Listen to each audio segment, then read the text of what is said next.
we have seen the magnetic moment associated with an electron is simply mu L is equal to EVR by 2, where V is the velocity of revolution, E is the electronic charge, and R is the radius of this electron. And direction we have already discussed. This is inside the plane of this paper. So now multiplying and dividing the right hand side of the above expression by the mass of electron Me. So if we multiply and divide it, so E into MEVR divided by 2Me. So we have multiplied and divided by Me. So this MVR will become this L, and L is the magnitude of the angular momentum. So L is the magnitude of angular momentum. This E by 2ME, this will remain same. This is there, and this will become angular momentum. So you know what is the angular momentum? Angular momentum is R cross P. This was our angular momentum, and momentum is mv, that we know. So this is again the vector form. If we take only the magnitude, this will simply become mvr. This is the angular momentum and represented by L. So you already studied in class 11th is L is equal to R cross P, and here we have taken only the magnitude. So L is equal to R cross P. P is mv and R is already here. So this is the angular momentum of the electron about the central nucleus, orbital angular momentum. So now if we represent it in vector form, what will happen? So this will become vector. This E has a negative sign about it, so there is a minus sign it, and this L also become vector. Both of these will become vector, and this E is negative.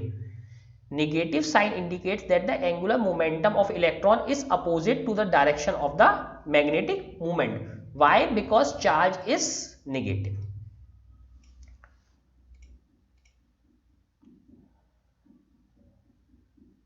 If we had taken a particle with positive charge, what would happen? So here we have taken particle with negative charge minus E. So what would happen? So mu L would simply be equal to this E by 2m and into L. This is for positive charge. So what would happen? This, let us take this mu L by L, this L here.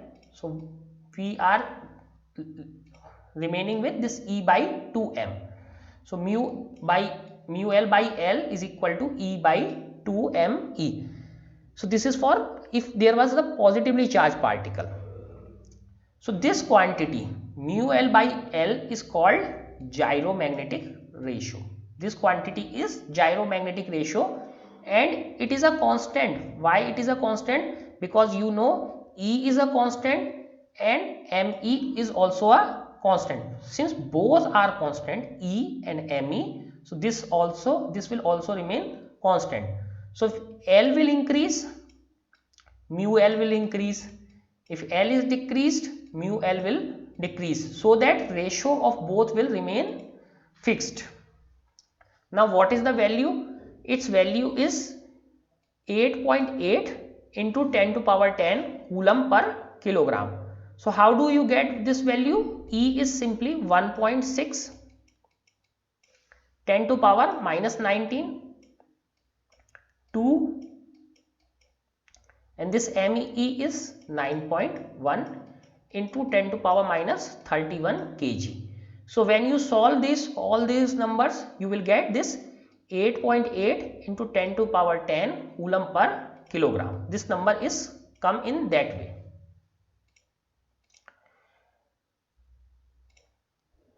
again this is valid only for electron, because for electron the mass is same.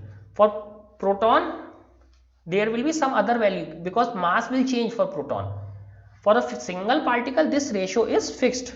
If you take proton this will change, because here you see this is mass of electron. For proton, mass of proton will be taken.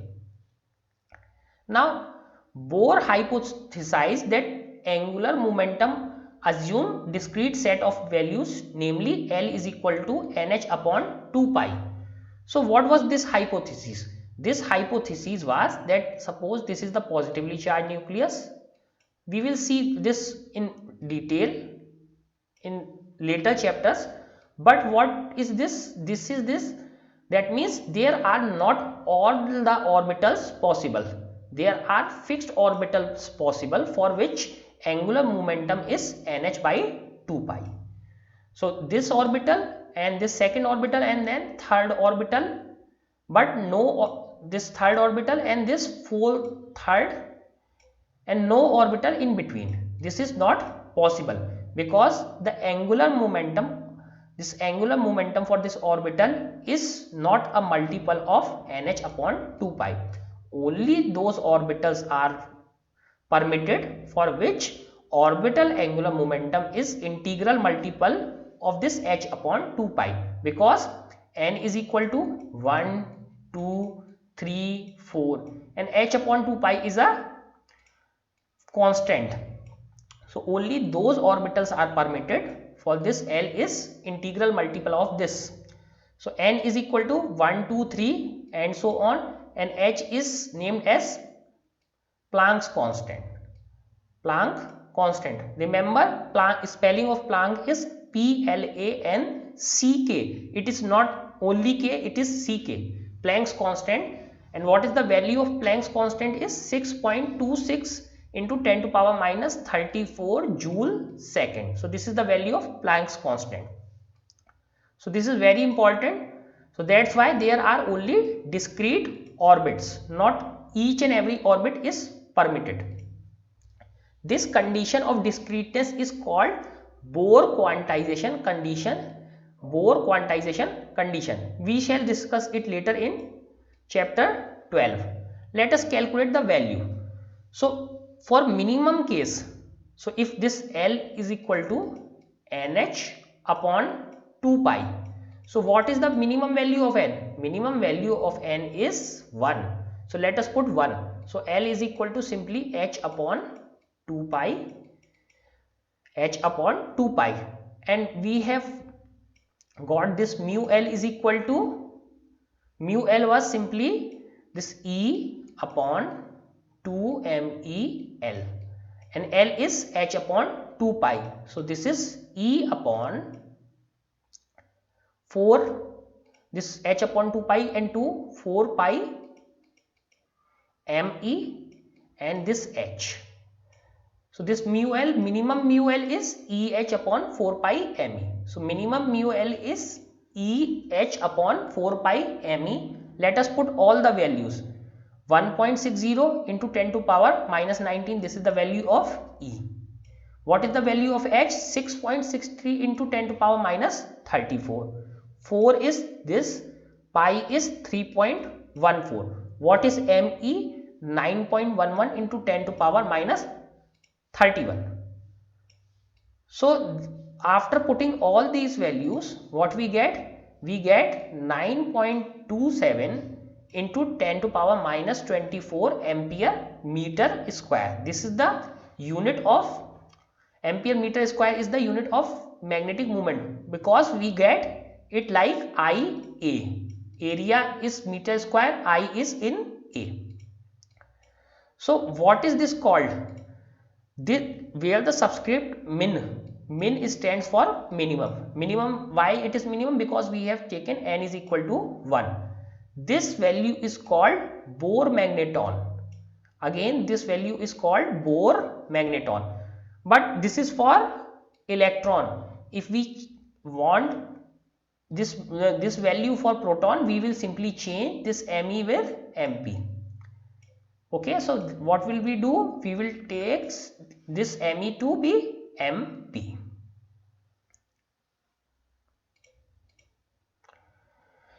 Now next topic is very important topic. Every year a question comes from this topic. This is very important topic, the moving coil galvanometer. You have to do some experiments with the galvanometer. And how does this galvanometer work? Even not few experiment, but many of the experiments are based on this galvanometer. Now this is a very important instrument and its theory is also very important.